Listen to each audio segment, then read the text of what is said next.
Hello and welcome to another Out of Spec Bits video. I'm Tom, and this is my friend Declan, and we're headed to Daytona this week for the Coke Zero Sugar 400. I'm going down early, but they're coming down for today, and I'll be taking this massive machine, the Lightning, and a new camper that I picked up yesterday. This is a Keystone Coleman 13R, and it'll be completely powered by the Lightning.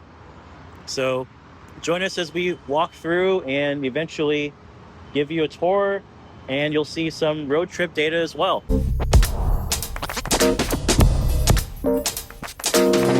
All right, so let's do a little walk through the setup. Ignore they're power washing over there, so just pretend they're not there. But yeah, so I'm gonna be camping out completely off grid while inside the track this weekend. And I guess we start with the most important thing, the trailer. So Coleman 13R, it's got the little awning to pop out there, nice window, nice tire. But seriously, it's got stabilizers here, so once I detach it, put some wood blocks under it, and put some blocks under the front dolly as well. Around here we have kind of the back of the vehicle. So you have our 30 amp here, which you can just pull out and then put it right back in, versus other campers you have to like buy a cable and stuff, so it's a lot easier. For example, in our old Sprinter, we lost the cable for that one. So that was great. Bargain. Fresh water tank here. I just filled it this morning, so I have a full tank of water, 28 gallons. And then if you want to connect to like a water hookup, you can use this right here. And then we have the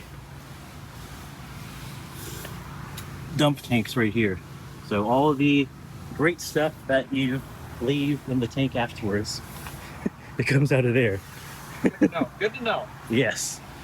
It's prepped for a camera, which I'm going to get soon, because the Lightning actually is also prepped for a trailer camera. So if I plug it into that and then plug it into the truck, or it might be wireless, I can actually see it on the screen, which is great. So that's definitely in the future.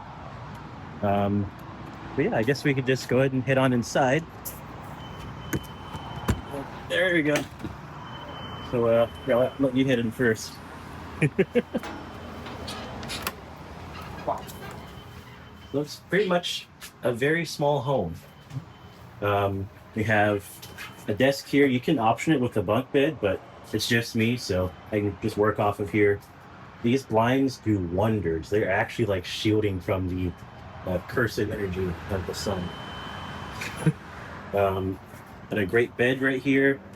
Really soft, feels kind of memory foam-ish. Storage. Most importantly, AC, especially in today's climate. And apart from the AC and the heater, everything else in here is actually powered by the 12 volt. So like even the lights and stuff are already powered, so you can just press the button to turn them on. Pretty cool. Yeah, you basically like luxury recessed lighting on the budget, you know? Yeah, I would say. Got the microwave. I think the microwave is also on the pretty sure that would be on the 30 amp, because I think that would feel a 12 volt immediately. Yeah, immediately. That sink and a conductive stovetop. So I didn't bring a pan. I pre-cooked all my breakfast. But if I had a pan, I could cook breakfast there. Got some GFCI outlets here. Those are either for solar or the 30 amps. And have a little nice little fan here, so when I inevitably burn the food I cook, I can just blow it right out here. Perfect. Yes. It's inevitable. Yes, it's going to happen. I cannot cook. Me either. And here we have the room where you conduct your most important business, the bathroom. There's also a shower here, outlet vent there, and this is you can mount it here, but it's also like a handheld thing, which is great. Not even my actual shower has this. Water heater controls here, and outlets if I had a blow dryer, but I don't think I need a blow dryer, so nah. that might go unused, or maybe I can plug up a TV in there. Maybe. You never know. Yeah, outlets there. There are some spots with USB-A and USB-C, which is great. Got the fire extinguisher, just in case. It actually comes with two little stools, so you can take them out and you can have two seats here, which is great. And then I'll quickly open this up so you can see just how nice the view. Such a great view. I could sit here and just watch the race from here. And you got the screen, and it's in the lock position. I don't remember how to unlock it. There we go. They open the screen like that, and close it right back. All locked in place. But yeah, so it's a pretty good, very good system. This is all the controls here. So water pump, exterior light, the awning, which I won't open because the door will bump into the door. And the freshwater tank, so all the way full. Battery, full charge. Black water and gray water are empty, thank goodness. And yeah, looking forward to staying in this for, I'm staying here for 5 days. I'm going today and we'll be staying there up until Sunday. Today's Wednesday. Yep. A lot of DC fast charging. A lot. So like, I looked on my state of charge and the Lightning estimates me getting there like just barely with like 10 miles left. So the goal is I'll get there and drop this off, and then there's a nearby supercharger like across the street. So I go and charge there. I believe it's a V3. If not, there is like three others within like a mile. So I'm pretty sure at least one of them are. Yeah, and if anything, charges the brand new Iona station. Yes, I'm hopefully going to do a quick video there. If they just open an Honor there, and then maybe I'll stop by the Daytona Ram too if I can afford it. That's true. True. Very true. All the cabinetry locks into place, which is great. So won't open while you're driving. I mean, that's the little wrench for jacking down the stabilizers outside. Cool. Yeah. Fuse box and everything here, the breaker, everything's like that. So very nicely organized. It's a lot better than the Sprinter was. But yeah, it smells new. It does. It has a new house smell, which is crazy. Yeah. Imagine that new camper has new house smell. Yeah. Nothing beats that new camper smell. No. Welcome to Daytona International Speedway. I'm about to getting ready to set everything up. Gonna get this detached and get all the stabilizers up. Brought some wood so I can put them under there. After all this is said and done, I'm gonna head over to, there's a supercharger across the street. I'm gonna top this off, well, refill and top off. I'm gonna sit there at 95 to 100. Goal is get to 100 if I can wait there long enough. And this will be my power source for the entire week. So let's look at some stats on the truck. I'm gonna turn the music down. There we go. So we arrived with 18% charge. And our efficiency, if I can move out of the way, our average 0.8. I left home at 99%. The BMS recalculated at 100 after I attached the trailer, which is funny enough. But yeah, so we were at between 0.9 and 0.8 the entire time. Average speed was around highest was 75. There were a couple times of 80 just to pass the car, but highest consistent speed 85 miles an hour. Nominal speed, I'd say just a normal 70. But yeah, so did pretty well. Wish I saw a Suburban fly by. Anyway, but looking pretty good. Oh, can't see the Suburban. So I'm gonna get everything set up. I grabbed the wrench from inside the camper here. Get everything done. Stabilization wise, I already filled up water, so that's good. And yep. So we'll check back in after setup is done. Make it all look nice, have chair, cooler, everything, and then we'll head to the supercharger later on. Maybe grab some lunch. All right, we are here at the brand new Iona station in Daytona. It's literally right across the track. Declan's here, hello. And we're gonna charge the King Ranch I go all the way to 100, so we're gonna plug it in and go get some lunch. Because this will surely take a decent while. I think we're at I think like 17%, if not lower. Let's see. I can't read. 15%.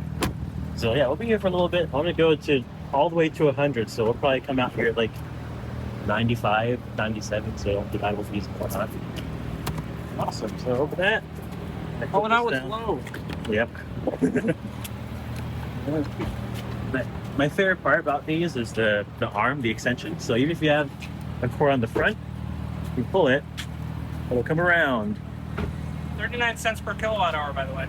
Oh, that's decent. All right. Plug her in. Whoop. Awesome. Starting communication. Now let's see. I have Blue Oval. I'm hoping it'll just connect to that.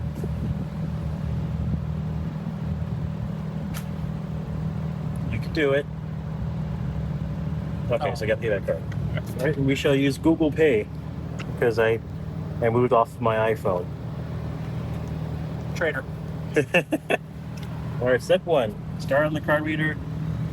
$50 temporary hold. All right. We heard the clicks inside the cabinet. Preparing, initializing, ready, preparing, car delivery.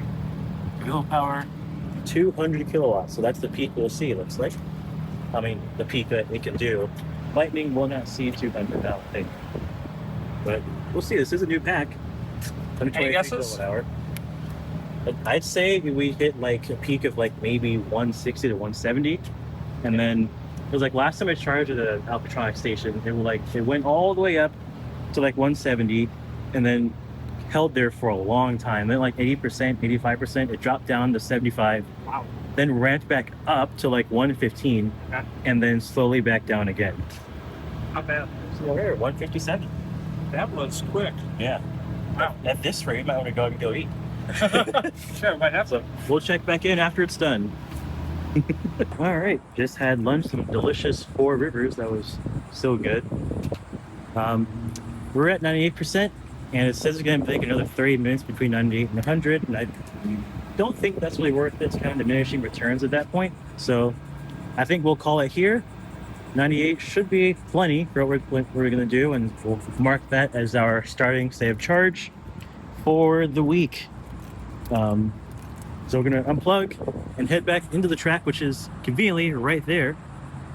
Get all hooked up to the camper, get the AC going, the refrigerator going, and go from there. All right, got the adapter, so we can just pull the cord out of here. And this will go into the Pro Power. Pro Power on board. And there we have it. The array app is plugged in. Our arrival state of charge is now 95 or 96%. I have to go and get the adapter. So we are at 95%. Let's check out Pro Power. Come on, Sync, you can do it. There we go. Oh, here we go. We're the wattage is jumping. All right. Let's go inside. Get things going. There we go. Microwave's on. Fridge is running. We are good to go. We can get the AC running too. So we are set. Time to get everything set up. With the AC going, we are taking about 480 watts now with the AC. Oh, we're still climbing. With the AC and the Starlink, that's all that's plugged in so far. Well, the camper is using the AC, and then the Starlink is also in the bed. So we keep an eye out on our consumption. This is a good test. We're going to try to not be as efficient as we could, so we can really test just how long this setup can last. Because worst case, they're out of charge. There's like 10 chargers down the street that over there. But the goal is to see just how long we can last a charge powering a little home. So we're going to treat it as such. We're going to use the water, we're going to use the refrigerator the entire time, and the AC almost the entire time, if not also the entire time. So finish your anything set up, and we'll see what happens from there. Well, all right, to cap off this video, we're going to start our first night here. Still powered by lightning, and it's truck's off, but the outlets are still on. Now the average pull we've been getting is about 500 to 600 watts. So looking pretty good so far. Only dropped 3% since starting today around 3 o'clock, and it is now past 8. So looking good. Everything's all set up inside. And stay tuned for part 2. And if you want more information on the Lightning itself, check out the King Ranch project video I made a little bit ago. It explains all the prep I did for this trip, as well as why I went with the King Ranch and how I turned into the world's first Lightning King Ranch. Welcome back to the Lightning Car Camper. You're on the tail end of the trip, and we're getting ready to head home. Got everything pretty much taken out of here. I'm gonna take the Lightning to get charged across the street, either at the Supercharger or the Ayana from earlier in the week, and then come back and grab the trailer and hit the road. So, go over some quick data here. Right now, the truck's state of charge. Let's see, let's do a little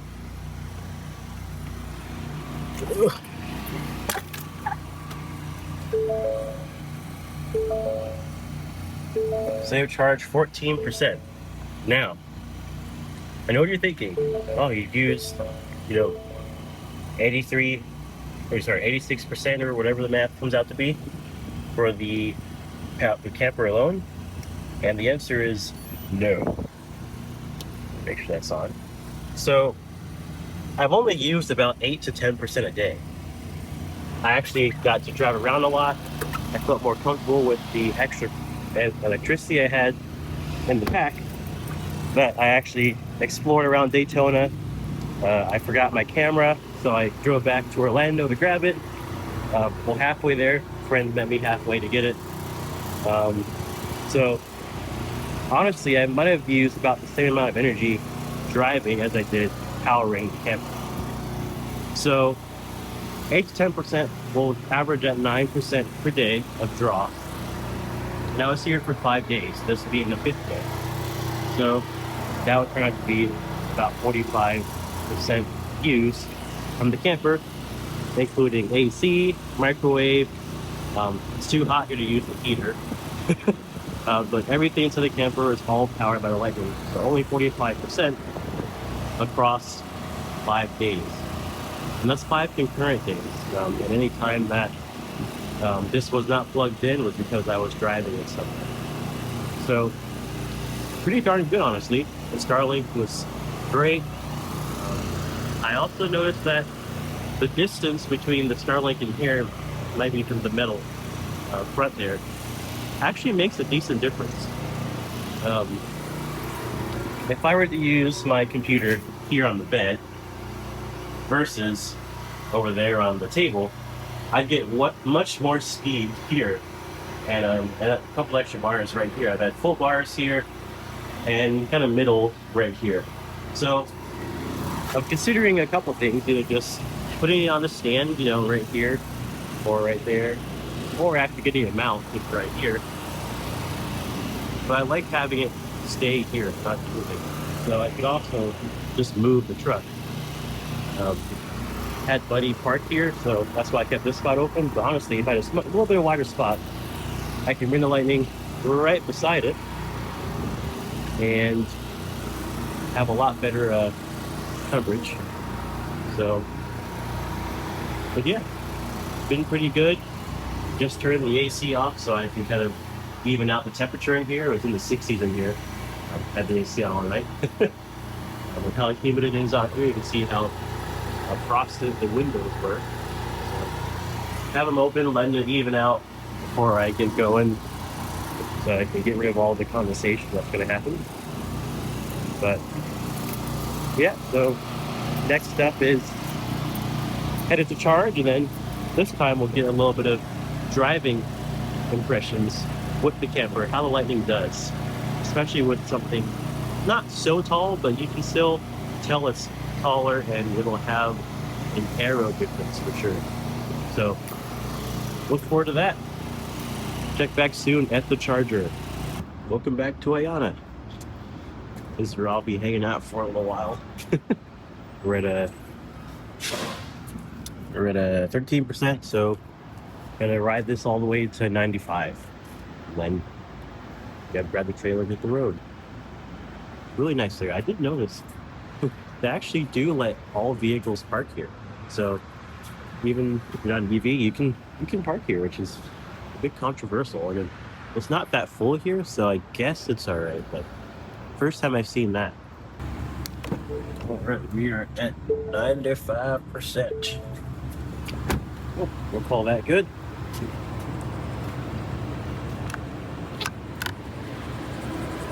A little head. Whoop, come on.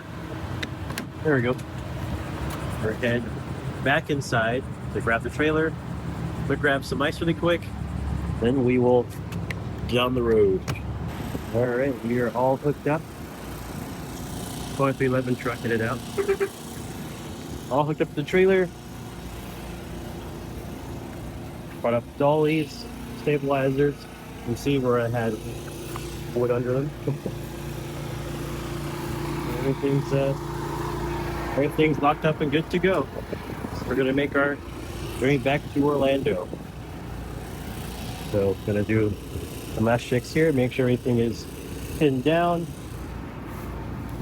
Current estimated range with the trailer, we're at 94%. With the trailer on, it's saying 86 miles.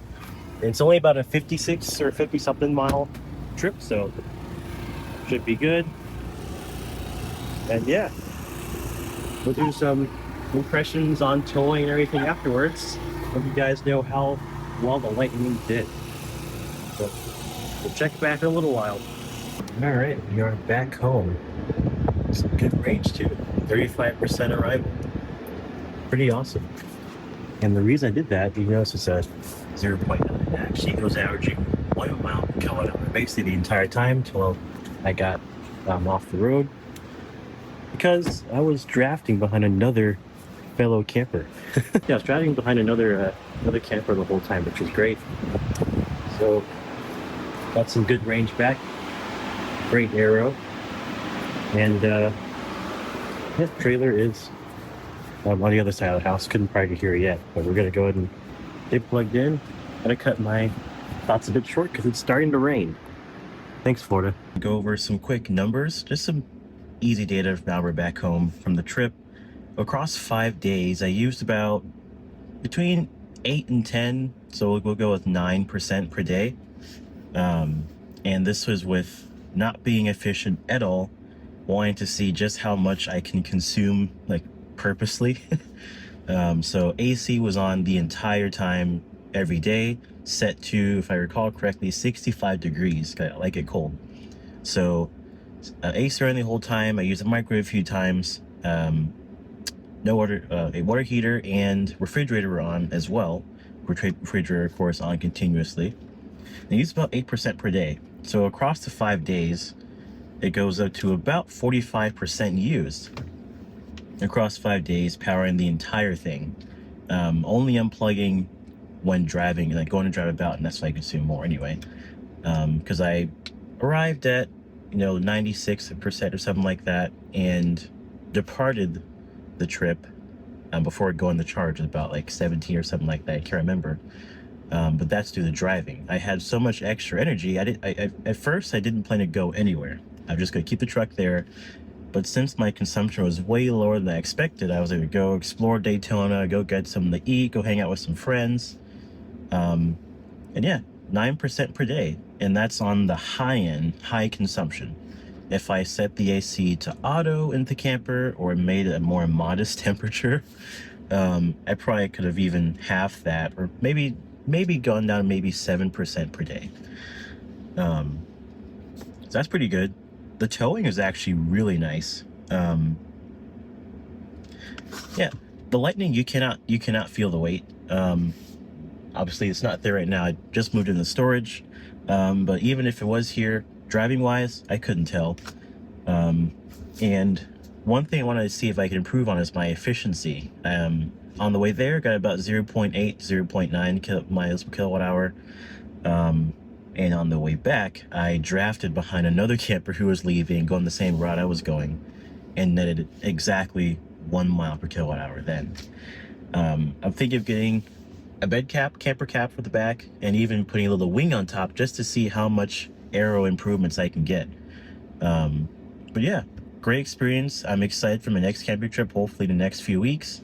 And also plan to do some tests with the R1S. The R1S might actually get better towing range. Who knows? So thanks for watching and see you on the next one.